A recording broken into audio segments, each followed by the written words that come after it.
Hello दोस्तों, मेरा नाम विशेष मलिक है।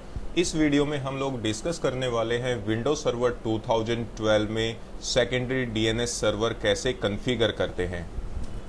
सेकेंडरी डीएनएस सर्वर को कॉन्फ़िगर करने से पहले थोड़ा डिस्कस करते हैं कि एक्चुअल में सेकेंडरी डीएनएस सर्वर हम लोग यूज क्यों करते हैं। देखिए, यहाँ पर मैं एक पिक्चर की हेल्प ले रहा हूँ। इस पिक्चर में मैंने एक मशीन यूज की हुई है जिस पर मैंने डीएनएस सर्वर इंस्टॉल किया हुआ है और इस डीएनएस सर्वर पर हमने कुछ प्राइमरी जोन क्रिएट किए हुए हैं, जैसे कि malik.com, google.com, yahoo.com। ये कुछ प्राइमरी जोन है जिसके अंदर हमने बहुत सारे होस्ट रिकॉर्ड, पीटीआर रिकॉर्ड और एमएक्स रिकॉर्ड वगैरह क्रिएट किए हुए हैं, जिन डेटाबेस की हेल्प से डीएनएस सर्वर इन सभी क्लाइंट कंप्यूटर्स को नेम रिजोल्यूशन की सर्विस प्रोवाइड कर रहा है। ठीक है, अब मान लीजिए किसी भी रीजन से ये सर्वर डाउन हो जाता है, किसी भी रीजन से, तो इन सभी क्लाइंट कंप्यूटर्स को नेम रिजोल्यूशन की सर्विस प्रोवाइड नहीं हो पाएगी और इनका जो नेम है वो आईपी में रिजोल्व नहीं हो पाएगा। तो इसी प्रॉब्लम को सॉर्ट आउट करने के लिए हम लोग यूज करते हैं सेकेंडरी डीएनएस सर्वर। अब देखिए जरा सेकेंडरी डीएनएस सर्वर वर्क कैसे करता है। देखिए, जो हमारा प्राइमरी सर्वर होता है जिस पर हमने कुछ जोन वगैरह क्रिएट की हुई होती है या प्राइमरी जोन क्रिएट की हुई है, उसे बोलते हैं हम लोग प्राइमरी सर्वर। प्राइमरी सर्वर के डाउन होने से पहले ही हम लोग सभी जोन को ट्रांसफर कर देते हैं सेकेंडरी सर्वर पर। जैसे कि ये कुछ जोन है यहाँ पर malik.com, google.com, yahoo.com, इन सभी जोन को हम लोग ट्रांसफर कर देते हैं अपने सेकेंडरी डीएनएस सर्वर पर, ताकि किसी भी रीजन से अगर प्राइमरी सर्वर डाउन होता है तो इन सभी क्लाइंट को सेकेंडरी सर्वर नेम रिजोल्यूशन की सर्विस प्रोवाइड कर सके। जैसे कि हम लोगों ने काफी पहले डिस्कस किया था डीसी और एडीसी।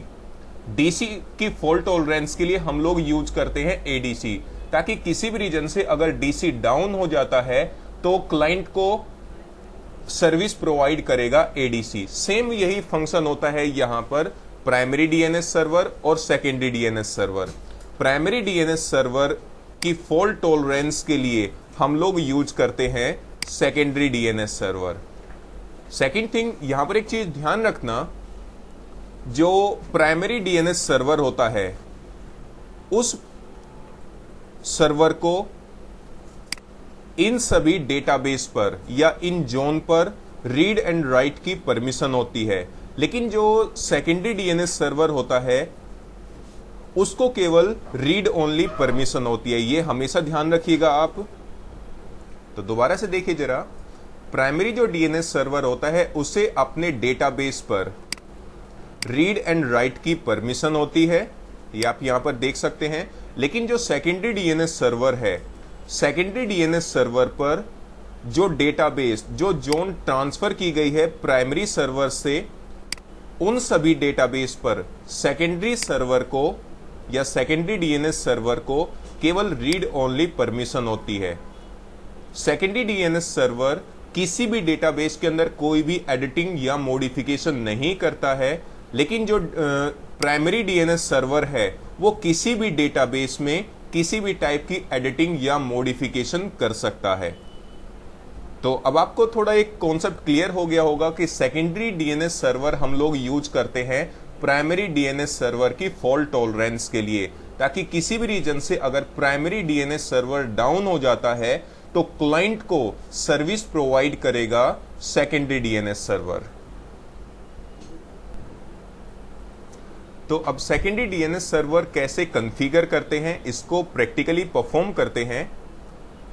सेकेंडरी डीएनएस सर्वर को कॉन्फ़िगर करने के लिए मैं यहां पर एक वर्चुअल मशीन की हेल्प लूंगा, जिस पर मैंने Windows server 2012 R2 standard addition already install किया हुआ है।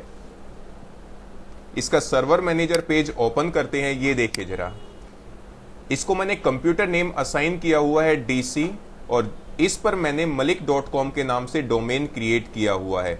इसकी विंडोज फायरवॉल ऑफ है और इसको मैंने 192.168.1.100 आईपी एड्रेस असाइन किया हुआ है।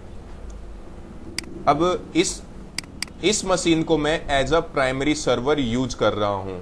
चाहे तो आप यहां पर टूल्स पर क्लिक कीजिए, डीएनएस ऑप्शन आएगा, इस पर जस्ट क्लिक कीजिए। यहां पर देखिए डीएनएस मैनेजर पेज ओपन हो गया है।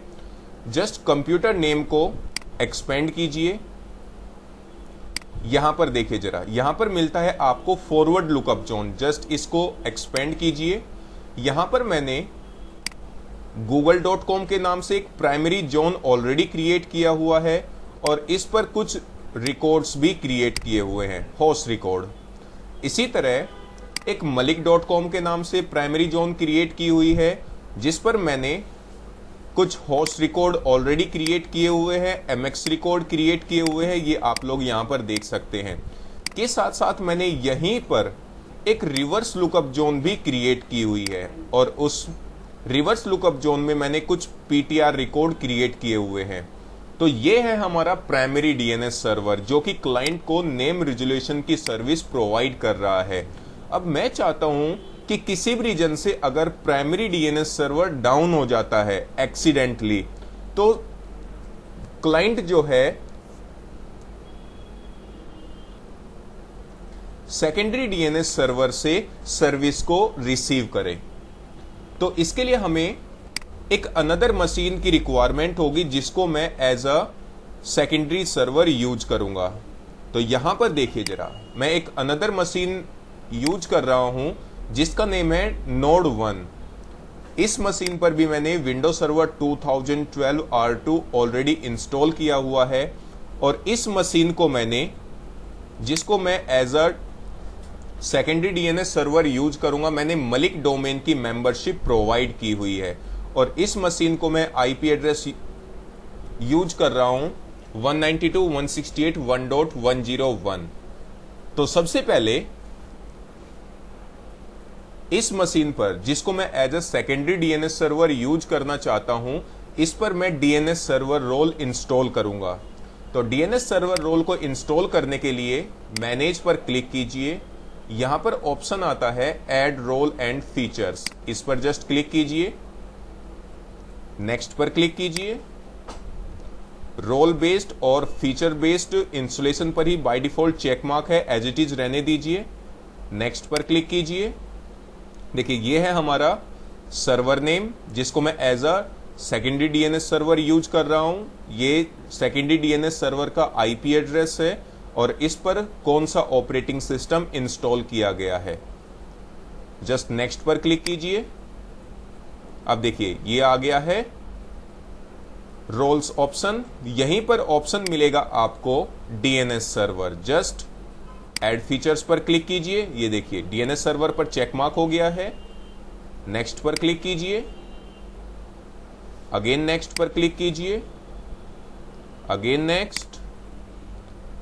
Restart the destination server automatically if required पर चेक मार्क कीजिए।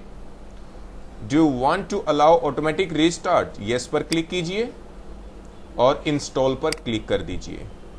ये आप यहां पर देख सकते हैं कि डीएनएस सर्वर रोल जो है उसकी इंस्टॉलेशन स्टार्ट हो चुकी है। तो जब तक ये रोल इंस्टॉल होता है तब तक मैं वीडियो को पॉज कर देता हूं। तो ये देखिए जरा, डीएनएस सर्वर रोल जो है वो सक्सेसफुली इंस्टॉल हो गया है। जस्ट क्लोज पर क्लिक कीजिए। तो इस वीडियो में इतना ही। नेक्स्ट वीडियो में हम लोग डीएनएस सर्वर को कंटिन्यू रखेंगे। Thank you for watching my videos.